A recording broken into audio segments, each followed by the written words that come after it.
All right. Hello, everybody, and welcome to today's webinar. Very excited to chat about the new 1.818 release on the CIONIC app. We just need a minute to get everyone who's supposed to be here onto the webinar. My name is Maddie. I'm the community manager here at CIONIC, and I have with me our VP of Clinical Operations, Dr. Rebecca Webster. Becky. Hi, yeah, thanks, Maddie. It looks like we gotta get Jeremiah the correct link, so we'll just hold on 1 second. Okay, oh, that's weird. Do you need me to resend it to him? Oh, maybe he wasn't added as a host? There we go. Got it. Is it gonna work for other people? Yeah, I mean, we already have a bunch of people on here, so I haven't heard anything that it's not working for some people. Okay. Yeah, it made Let's go me ahead and sign in to join.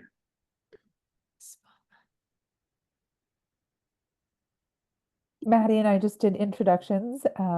Yeah. So Oh, welcome okay. Jeremiah to the call, and Ah, we're excited to get started with the 118 presentation. Jeremiah, you want to take it away? yeah, absolutely. Thank you, Becky. Thank you, Maddie. All right. Super excited to do these release AMAs. It's always fun to bring new features out to the community. One of the big goals with each of these is to find new ways to help our community of people get better outcomes out of the sleeve, engage in more ways in which to manage mobility. And this was a big release that went towards that end goal.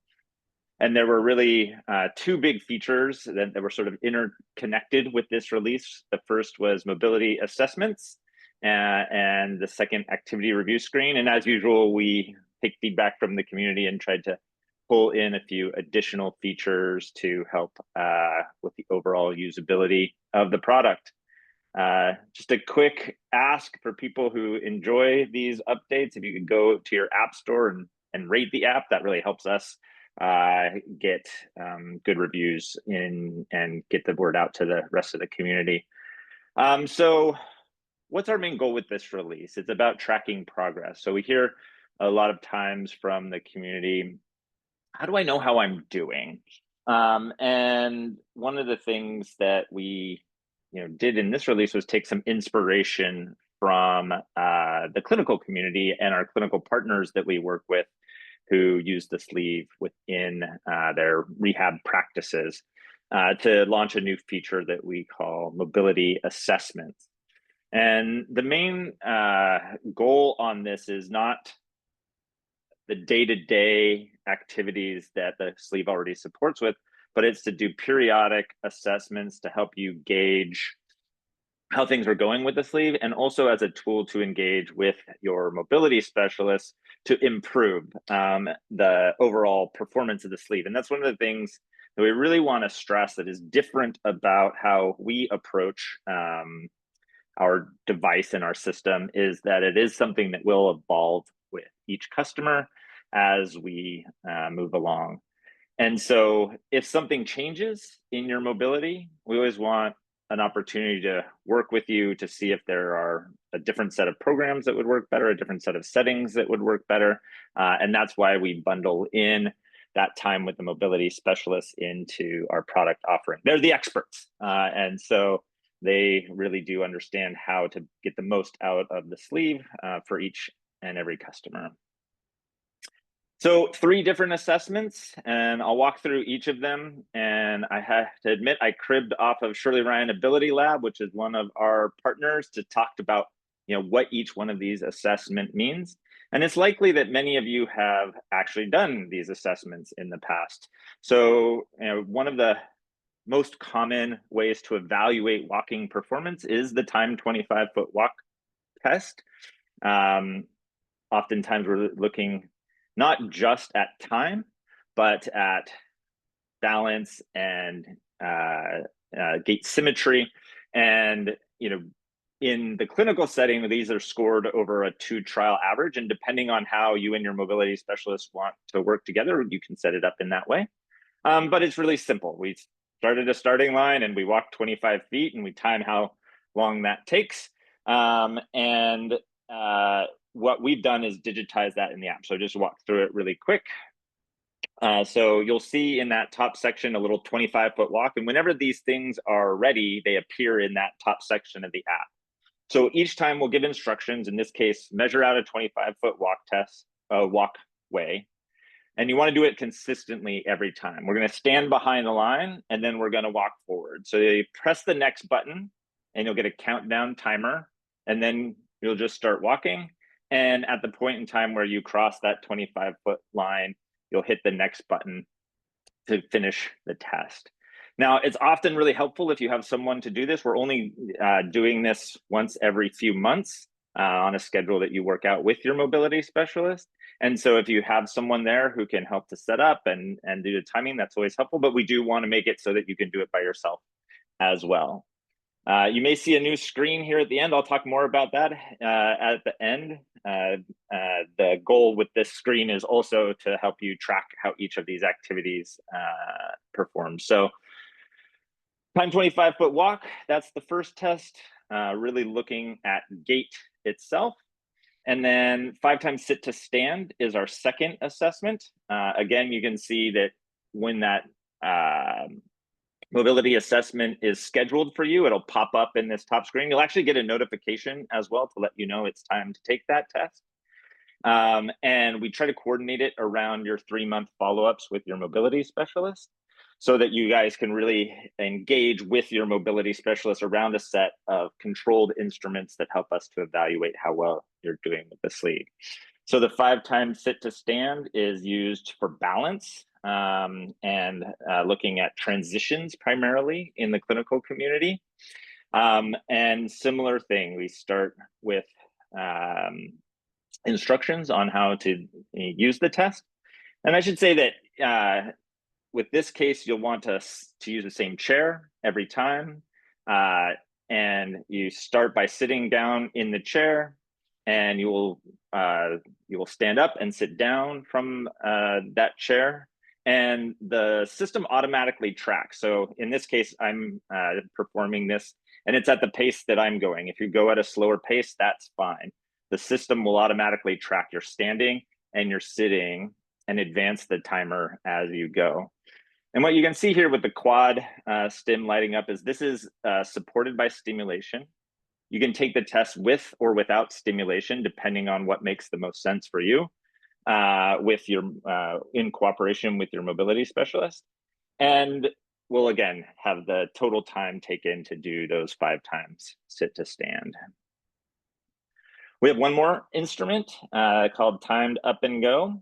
And this is kind of combining these two things into one. Is really used as a very common test to understand fall risk. In fact, in some of our trials that we're doing to prove out clinical efficacy, we use the tug test because it's a good combination of both the transitional tasks of getting up out of a chair or other surfaces combined with gait. And so in this case, you stand up out of a chair, you walk 10 meters and then 10 feet and then walk back.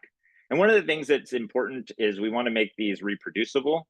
So if you don't have a space where you can walk 10 feet, or in the case of the 25-foot walk test, you can walk 25 feet, that's okay. You can find a space where you can do it in a consistent manner so that every time that you perform this test, at least it gives a good baseline of how you're moving throughout your mobility journey.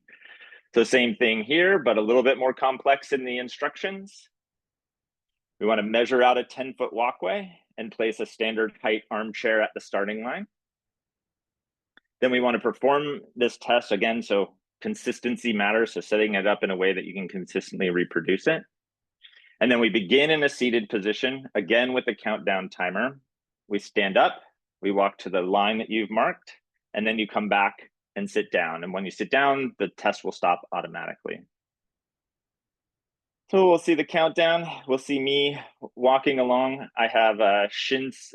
Actually, I have no stimulation on in this test. I was really fast. Maybe I didn't walk a full 25 feet or 10 feet in this case. And I sat down and the test stops automatically. So what we really tried to emphasize on this is making it as easy as possible to perform the test, perform it by yourself if there's not someone available to work with you. And then make sure that it presents in a consistent way over time. So I'll talk a little bit about how to get set up with this with your mobility specialist in a minute, but I do want to talk about the other feature that we added, and we can see it here in this screen, and it is what we call the end of activity screen. And the goal with this is really to show you what is going to be saved into your history and give you an opportunity to take some notes, maybe rate it, so that you can come back to each of these moments and figure out what did work well for you, what didn't work well for you. So with the whole program with the sleeve is to find consistent usage patterns that work well for you. And if something is not working well for you, to have an opportunity to work with a mobility specialist to improve that. So, here I walked for 10 minutes. It was actually my commute home from the office, which is straight uphill. So tired, lots of hills, but happy.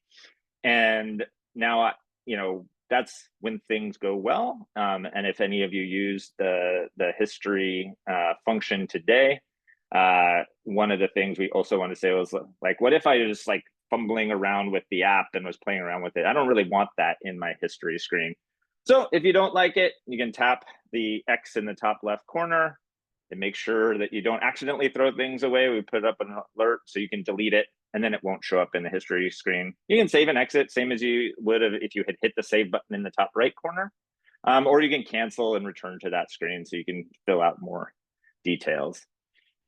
And then this shows up in the history. So on the top left corner of the home screen, there's what's called the hamburger menu, the 3 lines. You can tap on that menu, get to the history screen. And you will see that there's a list of all of the activities that you've done in the day. If you click into that, you will see that this activity that I just did shows up front and center. And so we have nice things like what was my gait speed while I was walking, my stride length, how long was my walking? And then we can see the details that I added into the screen. And one thing that's been in the app for a while, but I wanted to highlight it as part of this release because it's tied in so much to creating these, repeatable successes for our customers, is this button on the top right of each of these activities called repeat.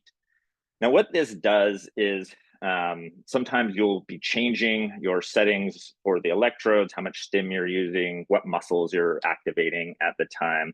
And repeat gives an opportunity to go back to those old settings. So, maybe you remember a really good activity that you did, like this one, you can go to it in the history screen and hit repeat. And then you'll get a confirmation pop up to say, hey, this activity will restore the old settings that were used when you did this exact activity, and hitting OK will repeat with those settings. And then moving forward, you can leverage those same settings. And this has been really useful for some of our customers who their mobility may be changing, they're experimenting with the setup to try to get the most out of the system and just want to return back to something that they knew was successful. Third category of things, just want to throw these out there. These are the general usability improvements we are always trying to make. We've added appointment notifications. So you'll get a notification to your phone an hour before it's time for your appointment, just to remind you that it's happening, help you to get easily into the app and not miss any good times with your mobility specialist. And then another thing that we've heard from customers is as they change from one phone to another, they want to save their settings and persist those across different devices. So we added that capability as well. So that's a bit overview of the features themselves, and we'll take questions in a minute, but I wanted to talk through getting set up and how you partner with your mobility specialist to make these assessments happen for your account. So anyone who is on our subscription service, so that includes care, you should have already received an email from your mobility specialist sharing instructions. And so I'll review this here. So first, you want to upgrade the software. So all of this great new functionality comes with the 1.18 release. Most people have automatic upgrades turned on for their phone applications. So they probably already have 1.18 on their iOS or Android device. But you can always go to the App Store to confirm. You would see an update button. If you see an update button, click it, it'll update the app. Otherwise, if it says open, that means you're already upgraded. So for us, it's a two-part upgrade. So once the application is upgraded, we also need to upgrade the device software, the software that is running on the sleeve itself. You should get an alert to the phone, and you see a little blue icon on the top right corner. And if you click on what we call the device menu there, you should see upgrade available. Clicking on that button will start the upgrade process. You can just follow through with the prompts, and then you'll be upgraded to the latest application and the latest software, and these features will be available. And so if received an email from your mobility specialist with a link to schedule an appointment. We know lots of people have scheduled appointments, so it's good. We're excited to be working with you all on this feature. In this meeting, we'll go through, as always, in all the follow-ups, review the mobility goals, review how things are going, and set up an appropriate set of assessments. It might not be all three, it might be one or two. And a cadence on which to do that. We try to follow our 3-month follow-up appointments with the mobility specialist so that we can do these tests ahead of that meeting and then have that time to discuss, review the data, and make any adjustments needed to your mobility plan. All right. I think that's a quick 20-minute overview. I went through a lot of materials. I'm sure there are many questions. So I will turn it over to Maddie to prompt us through whatever is coming in the question box. And Becky and I will take and answer all the ones we can in the time allowed. Awesome. Thanks, Jeremiah. So we only have one so far, and it says, where are these activities in the app? So these activities, I'll scroll back a few screens. So these activities will show up in this top section here. It's where it says, welcome, Jeremiah, it's time for a CIONIC care assessment. And that is, you'll get a tile, and it'll only be one assessment at a time. So we'll complete the sit to stand, for example. And if you have a multiple, the second one will show up, and then you'll complete that.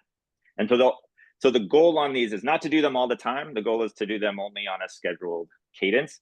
And your mobility specialist will work with you to put it on basically on the scheduling calendar, so they show up when they're ready. Now, you don't have to take them right away. What I always say to folks when we're doing periodic assessments such as these, you want to be consistent both in the environment that you're doing, but also how you're feeling at the time. So if you're sick and that message pops up, just ignore it for a little while until you're feeling better. If you're or if you actually like to do it when you're tired, you can wait until you've had a long day, walking around, and then take the test at the end of that, especially for people who maybe have fatigue that happens very easily. The key thing is consistency. So if it shows up and you're not feeling like it's the right time to do the assessment for you, you can just wait. It'll stay there until you complete the task. And awesome. It looks like, oh, sorry, go ahead, Becky. I was just going to say, I don't think we mentioned in the beginning that there's a little Q&A box at the bottom of the screen with a question mark in it, and that's where you can put any questions that you have. You can just type them in there. And there's a follow-up question, exactly what screen I can't find. So I will just, so as Jeremiah said, you won't see those assessments until you have a meeting with your mobility specialist. and we will go over them and instruct on how to complete them. Once you've completed your initial assessment, we will then schedule that next assessment out for 3 months or whatever sort of cadence we've determined. And in that next whatever period that is, you won't see the assessment until that time frame. So you need to schedule with us. We'll get you set up, and then and say in 3 months, you'll see that assessment pop up again. And as Jeremiah just said, you don't have to take it right away. We'll discuss with you what kind of conditions you want to be taking those assessments under. So you won't see them until you make an appointment with us. But when they are there, they will be at the top of the home screen where you see your other exercise programs. So then just to reiterate the question that came in, so our mobility specialist needs to have it added to our phone app. Yes, absolutely. Yes. So make sure that if you are under the subscription or have CIONIC Care, if you didn't receive the email with the link, you can reach out to support@cionic.com, and they can connect you to your mobility specialist, or if you know your mobility specialist, you can reach out directly. Can you do the mobility assessment without your mobility specialist being present, or do you have to do it with them? Was the question. So the initial one we will do with each individual, just to make sure that they understand the instructions and the conditions, and have ask any questions, make sure they understand how to use the assessments. But then after that initial appointment, the assessment will show up on that scheduled time frame that coincides with when we would like to follow up with individuals every 3 months, or as determined. And the assessment will appear. You do not have to take the assessment with the mobility specialist. You can do that ideally prior to our appointment, so that we can review how you did, compare it to past assessments, and then we can, in our follow-up appointment, discuss how things are going, make adjustments as needed, and then schedule out the next assessment. There are a few questions about chairs with arms. Why do we have to use a chair with arms for the assessment, and what if we don't have one? Yeah, that's a good question. So the standard assessment for the tug is, and I think for the 5x standard it is a chair without arms. But for the tug, just the way that the assessment was developed, the chair had arms for individuals who need arm support to come to a standing position.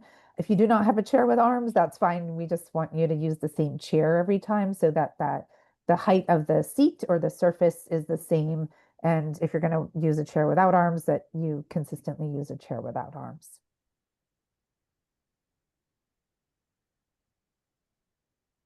Okay, great. And then a follow-up question related to the whole chair with arms is, are there voice prompts on the mobility assessment if we're assessing it on our own? Yes, that is coming. I don't know when it's coming, but we talk about this in our Tuesday meetings regularly, in terms of having potentially even haptic feedback, but auditory prompts and instructions. So that is in the plan, I know. Becky, pre-launching next feature set, but yeah, no, it's a common request, and we're working on getting those into the app. Great suggestion. Thank you for those of you who are continuing to give feedback on improving the app experience. Yeah, that's a good one. We have a question from one of our well-known and loved customers here, who's also a physical therapist, who says, I think it could be helpful helpful motivator for consistency with the program. So I think that is just a comment in terms of using these assessments as a motivation tool. So, and that is the goal, to, keep people engaged.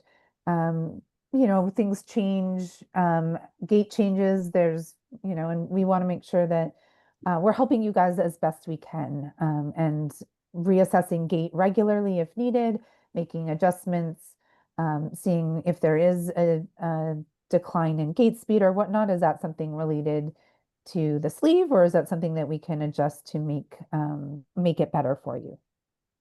Yeah, and I experienced this a lot with Sophia, my daughter, where it's really difficult in the day-to-day tasks to understand how her mobility is changing. And most of our users are using it, using the sleeve in a varied way throughout the day. Maybe they're going out shopping one day or walking another day. And so looking at an individual day's worth of activities, it can be very difficult for us to understand, what is changing. So a motivation, yes, a consistent way for us to look at how an individual's mobility is, and an opportunity for us to really have a tool to engage in a proactive way with between our customers and the mobility specialists to really get the most out. I think we I can't stress enough that we have so much capability to customize the experience for each individual, and that's which training programs are working on when people start out. Oftentimes, maybe just getting used to stimulation. What happens after you get used to the stimulation? Maybe there's a specific muscle group that we want to work on. Oftentimes, that's everters for individuals who have both foot drop.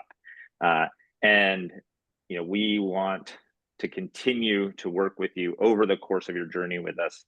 And this gives us a tool to better do that with you, as well as a motivator.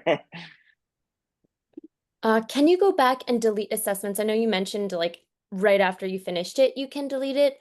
But if I do an assessment, I save it, and then I go in and wear the sleeve another time, and I want to go back then and delete that previous assessment, can I do that?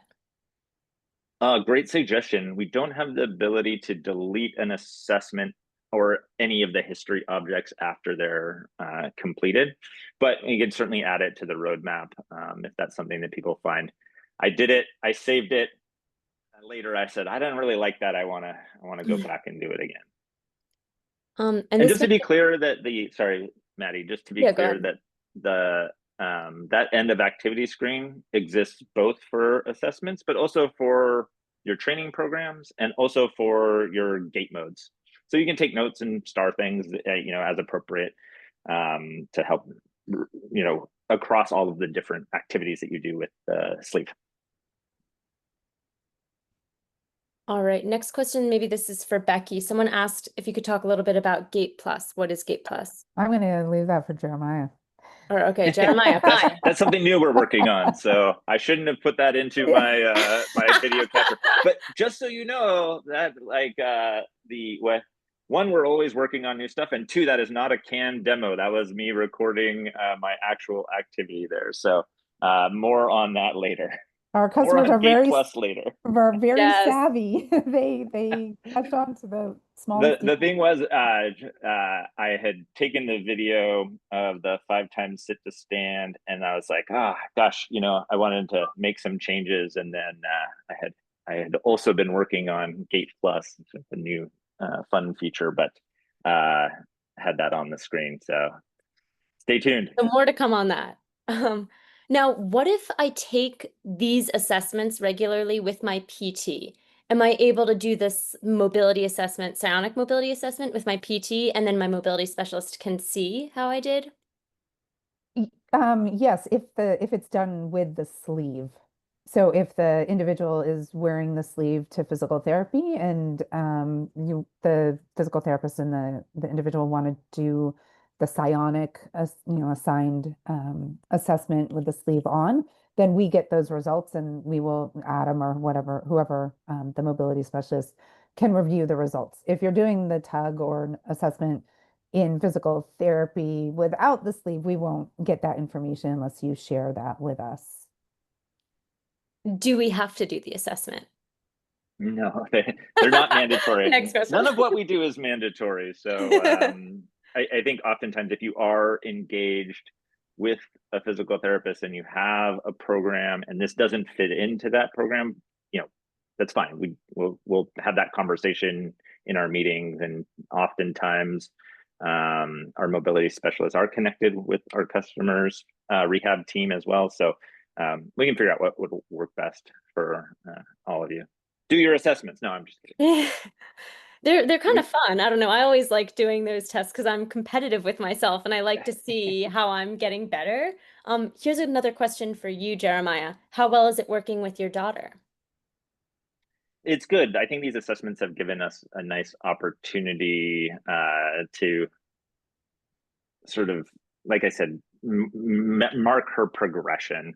And that's something that is always interesting, especially as she grows and changes. She's 16 now, learning to drive, and a whole different Oh set my of God. mobility challenges. For her, with her spasticity, one of the things that presents as a challenge for her driving is that, oftentimes in stressful situations, her tone activates.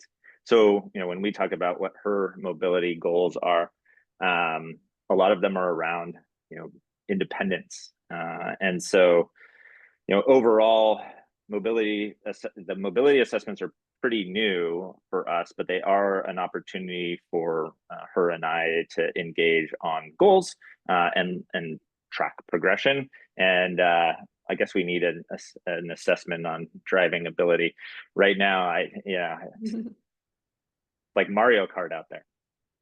Exactly. What about can we do these assessments both with and without stimulation for comparison? Yes. I think that when you're talking with your mobility specialist, to do that, we may need to set up multiple instances of the assessment. So we'll talk with them. I think that actually makes a lot of sense. It's not. Mhm. It would basically be taking the same assessment twice. But we should be able to make that work in the short term, and then maybe over time we can have versions of those mobility assessments that are, they're basically linking the unstimulated with the stimulated.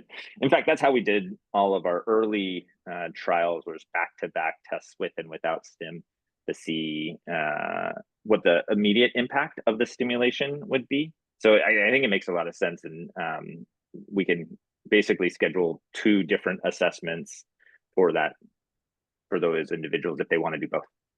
Yeah, that would actually, I think, be quite interesting to see. Someone asked, how long does it take to get used to the stimulation? I assume, like, I guess if when you get the sleeve, how long does it take to get used to it?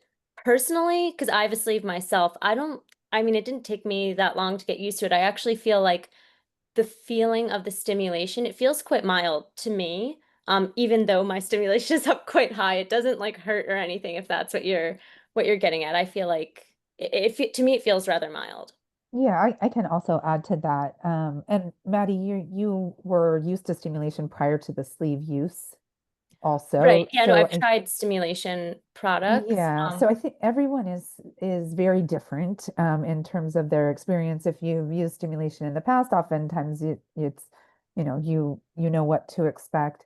Um, People have different differences in their sensation and sensitivity to stimulation. So some people can get kind of up and going pretty quickly in terms of comfort level, and other individuals, we start sort of on the lower end of intensity and sort of ramp up as we go. It should never be uncomfortable such that walking, you don't want to wear your sleeve, or it's uncomfortable. So if you're feeling that the stimulation is uncomfortable, it's a great time to reach out to your mobility specialist and have us check in. We have other parameters to adjust to make the stimulation more comfortable. So the goal is that it is comfortable when you're walking or using the training Mhm. programs. Yeah, and I think there's sort of two aspects to comfort, and sort of getting accustomed to stimulation. One is just the sort of bizarre sensation of some other entity activating your muscles. And so one of the things we always emphasize when we're doing the initial setup is that play along, right? So when you're doing the calibration, the setup, engage the whole brain body connection. But it can take some time to get accustomed. As part of that, oftentimes new clients, new customers of ours will have had some muscle atrophy. So it can take some time to build back up, just some of the muscle body to be, a strong activation. And third, and I'll put a shout out to the wonderful AMAs that our mobility specialist team puts on for both. Donning for dorsiflexion, which is really helping people understand how to put the sleeve on in a consistent way so that they can maximize dorsiflexion, which is often one of the starting challenges that people have.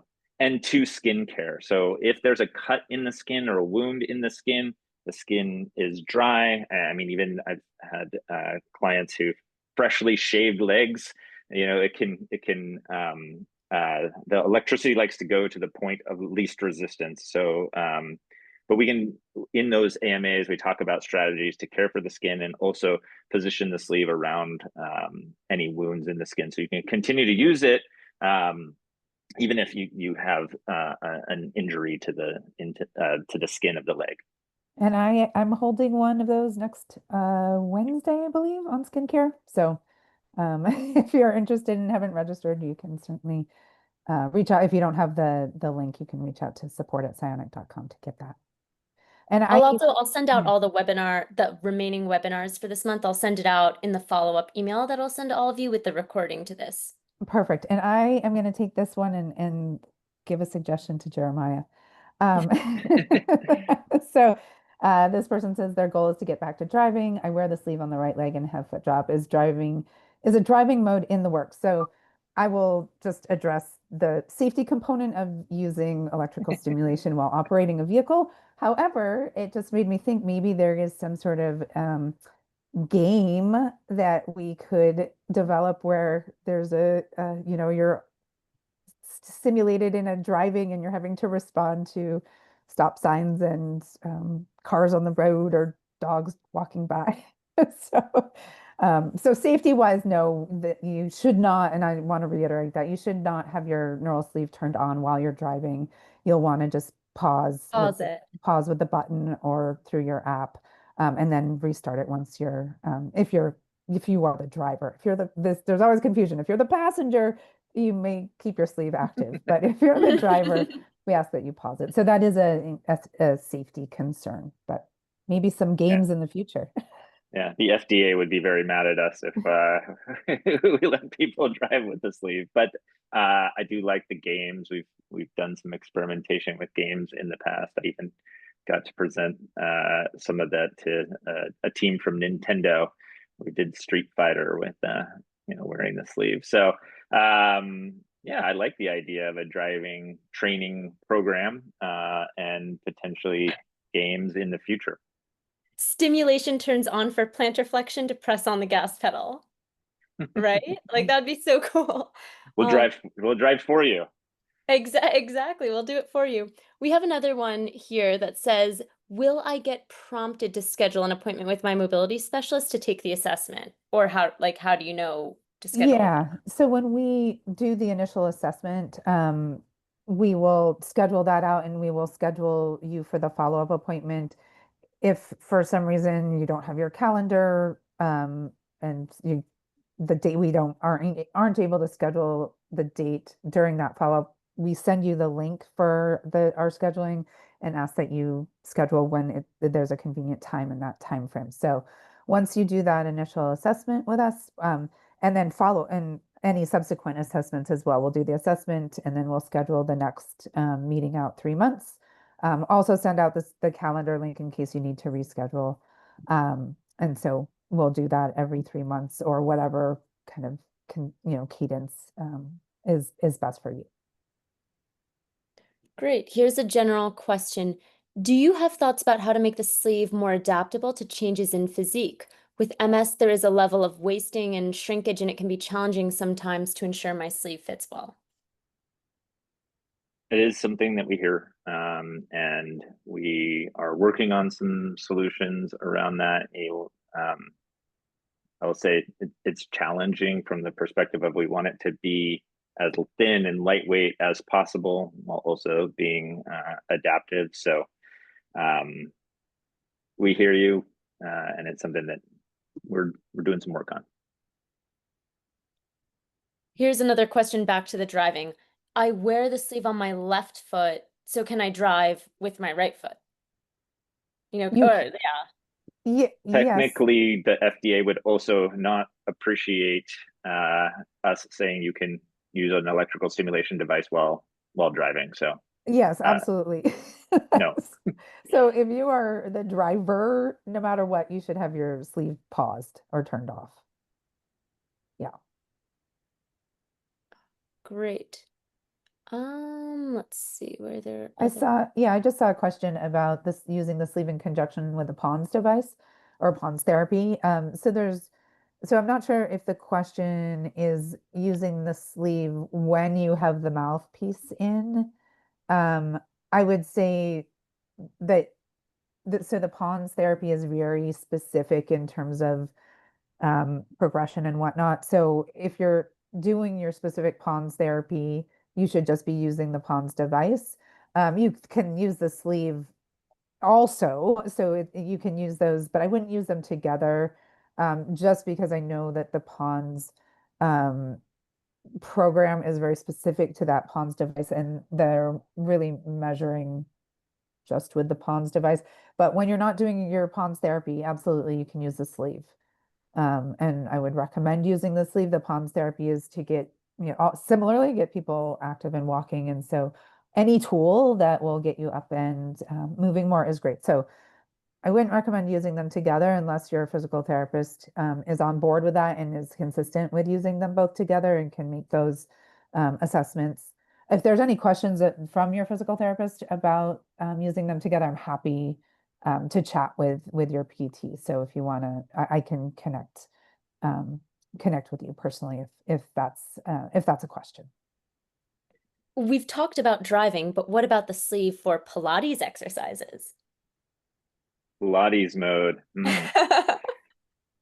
Gosh, I think about that a lot with sort of being more adaptive to different exercises. Mhm. You know, my knowledge of Pilates, I've done it a couple of times. I'm not a really big Pilates guy, but wide variety of movements across different positions.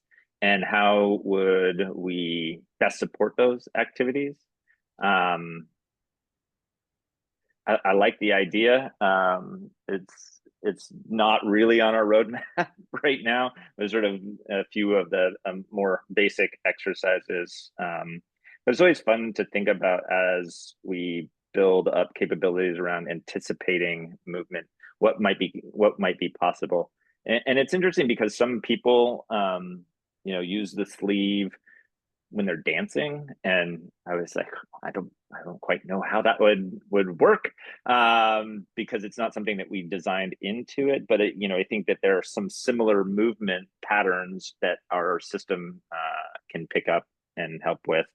um, so I think that's um, expanding our repertoire of what different activities we can support, especially from the training side, to help.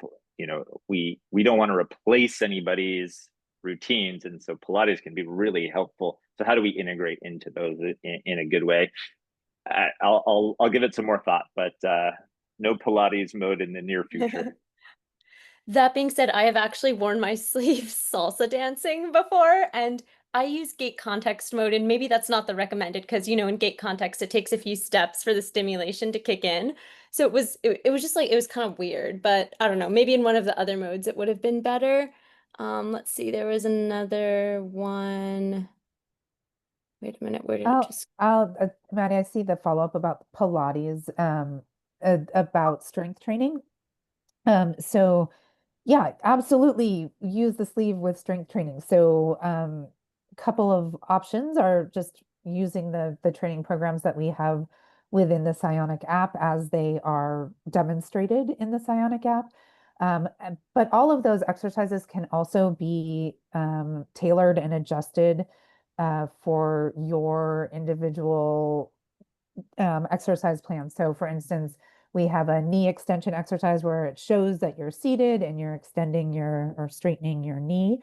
That exercise could be easily made more challenging by adding an ankle weight, going through the movement more slowly. There's lots of different ways to adapt the exercises that are in the CIONIC app.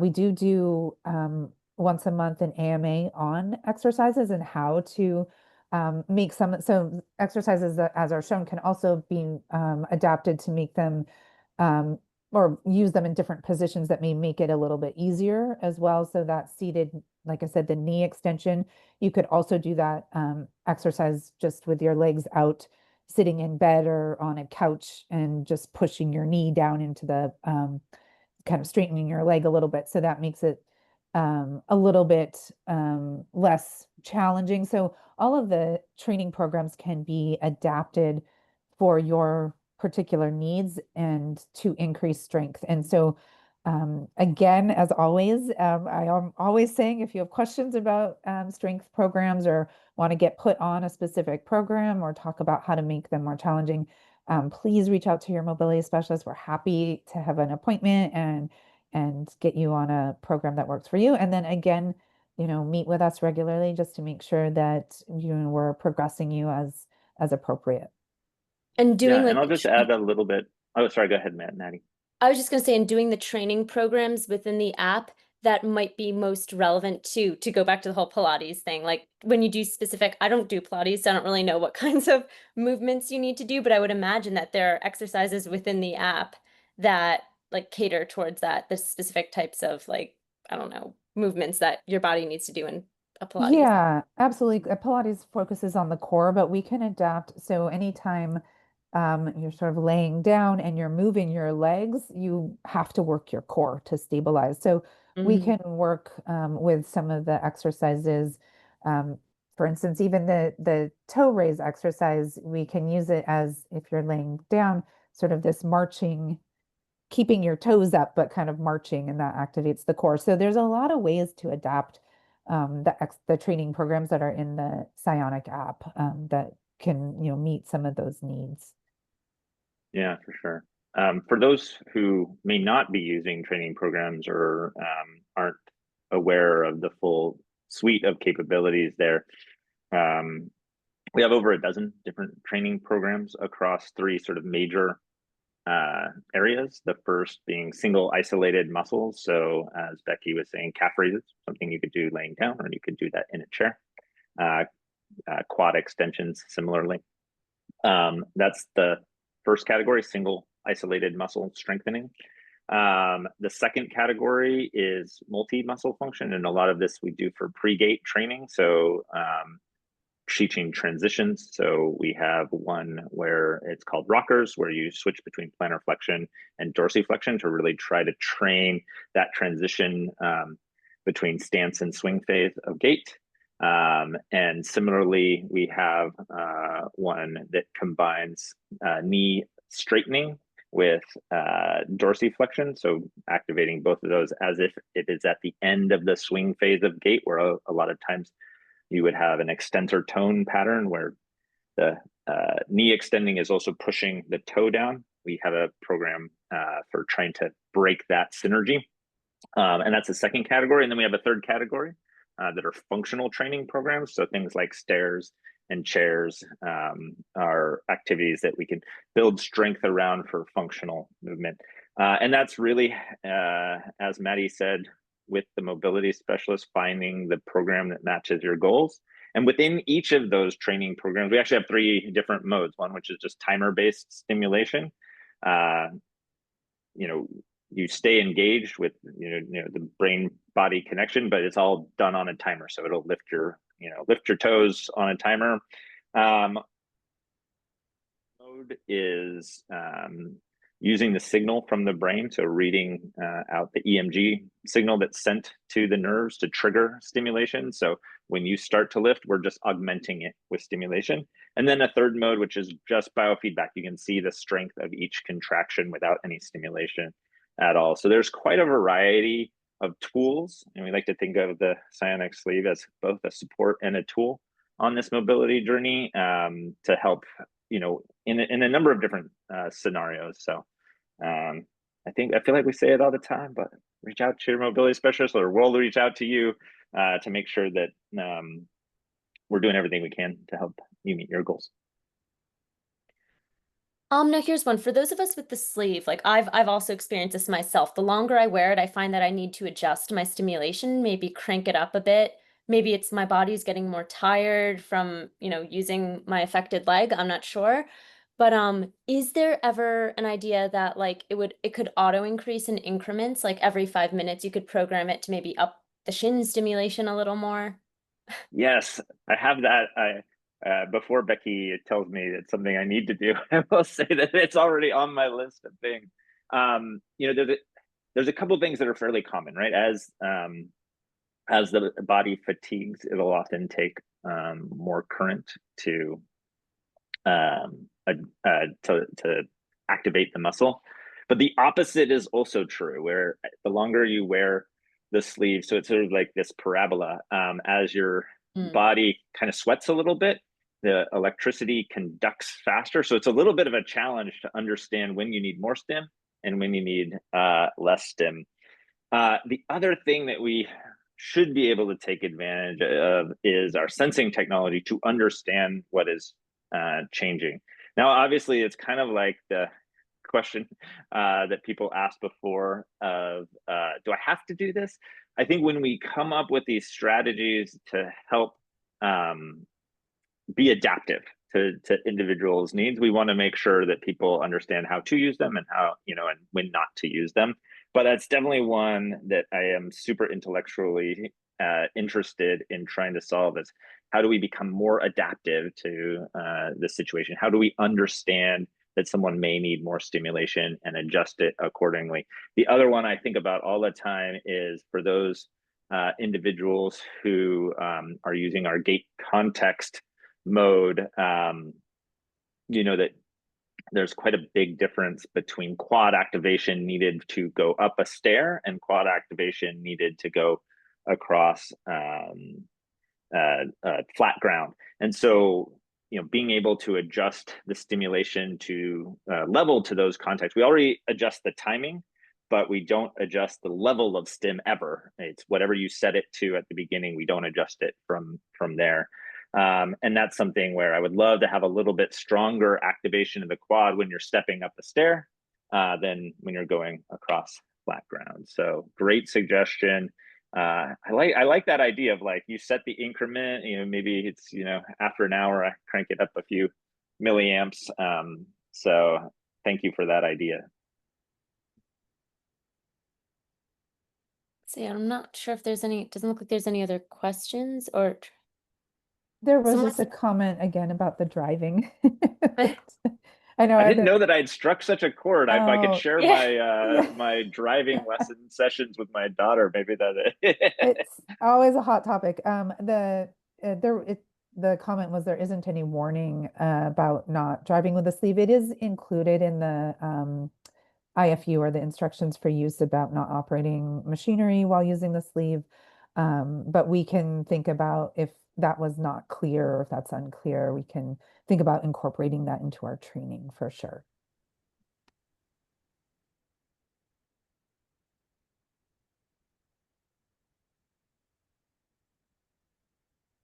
I'm not certain about this question. It says training program settings when doing other exercises, timed or other setting. I think probably what they mean is like, can I select a training program, like say, you know, one of these exercises, but then do my own like other exercise to the tune of like that level of stimulation? That's how I interpreted it. Yeah. So and I can speak also, we do get questions about, like, I go to the gym and I do all of these different exercises. Mhm. So some exercises would be appropriate to use the sleeve for, and that's where we can instruct you on what exercises at the gym would be appropriate, and you would go in and select that exercise and then use it with the equipment. Some exercises at the gym, if you're working on hip flexion, for instance, we don't have hip flexor stimulation. So that an exercise like that, you wouldn't select one of the training programs to utilize with it. So if you have specific, again, as always, you should check in with us if you have questions about your specific exercise, if you're, doing exercises at the gym, or, how we can adapt the current training programs to what exercises you're completing.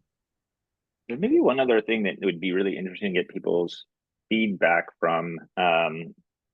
If it is interesting to the community to just have the tracking on during some of these exercises. Is one of the things that, we measure when we're looking at the data is range of motion of certain joints. And, even though we can't stimulate a hip flexors, we can certainly measure the angle of the thigh through movements, and we can measure the muscle activations without stimulation. So if it's interesting to individuals to track during some of these exercises, maybe shoot us a note. Maddie will send a follow-up, and maybe we'll add some question there, because primarily we focus on how to augment movement, but we have great capabilities to measure movement, and if that is of interest to y'all to sort of leverage some of those capabilities, again, like with this whole theme of this release being around tracking progress, it's certainly something that we can explore for exercises even that we can't really augment with the stimulation. Yeah, we got a lot of feedback that that's very interesting. We also, so I know we also have feedback from customers about wanting to track their steps even when stimulation is not on. So they may be wearing the sleeve all day, but it's only tracking those steps when stimulation is on, and they may not have stimulation all day, and they ideally would like to get a snapshot of all the steps they've taken while wearing the sleeve, even if the stimulation isn't active. So I think that is something for sure of interest in terms of tracking movements and exercises and stuff. That's interesting. I have another. But no promise of delivery. It's the same as I said with Becky. There's another one that I've been really interested in is tracking elevation. A lot of people go through periods of going up hills or going down, and understanding that versus the gait kinematics, how you're moving, and where there might be the most struggles, right? So that's another one, and maybe we'll have to do sometime in the not too distant future some of these enhancements that are just around tracking, that where we can use the sleeve to help understand other aspects of the day, including steps when you're not stimulating, terrain differences, exercises and muscle activation, and so we'll put a bunch of stuff together and float it up to the product team and see what we can come up with. Jeremiah, what about glute stimulation? What about glute stimulation? We have a paper. That's true. We've been doing some work with Shirley Ryan Ability Lab on, and when I said this earlier that I was cribbing off of their assessments, they have great, really great materials around different assessments, and they have a great research lab there that we've been collaborating on with to investigate glute stim. Biggest challenge is wearability of glute stim, and so that's sort of it's very clear from the research that we've done there the additional benefit of being able to stimulate the glutes. And unlike hip flexors, which are too deep for us to effectively stimulate, through that research, we have proven that we can effectively stimulate it. If we can find a good form factor that makes it easy to use, and then with all the obvious stipulations of, getting that through regulatory, I think that it is a really good opportunity to increase sort of the capabilities of our system if we can address the glutes. Maddie, I'm just going to address the training program. So there's a good question about if you're at the gym and you're doing exercises at the gym, this individual was using the timed mode, but I would highly recommend using the muscle activated stim mode if you're doing those kind of exercises, so that you initiate the movement and then it kicks in during the movement. I'm showing my arms, but it's for your legs.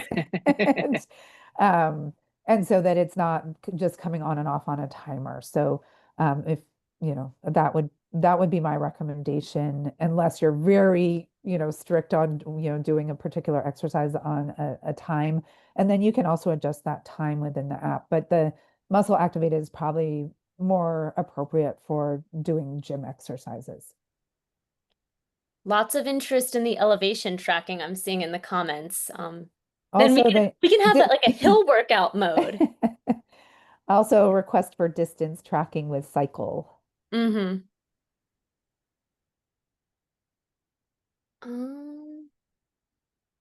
Yeah, I think I don't see any other questions currently. Well, that's good because we're at time. So Yeah, and right on we went time. a whole AMA without someone asking about the arm sleeve. So I thought maybe when Becky was doing this, it would trigger trigger questions about that. Oh, you Thank you. just got a response. Wow, arm sleeve. Yeah, exactly. Some of this we use to like prompt the product team to like go in certain directions. So, I might have been, leading the witness, as it were.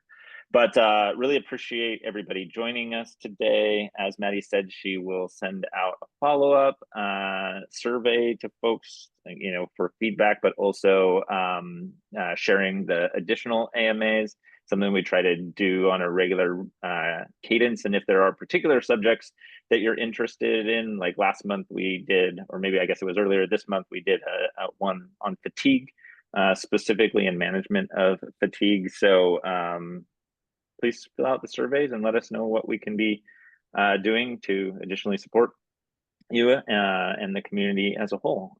Thank you so much. Awesome. Thank you, everyone. And I'll send out an email to you all.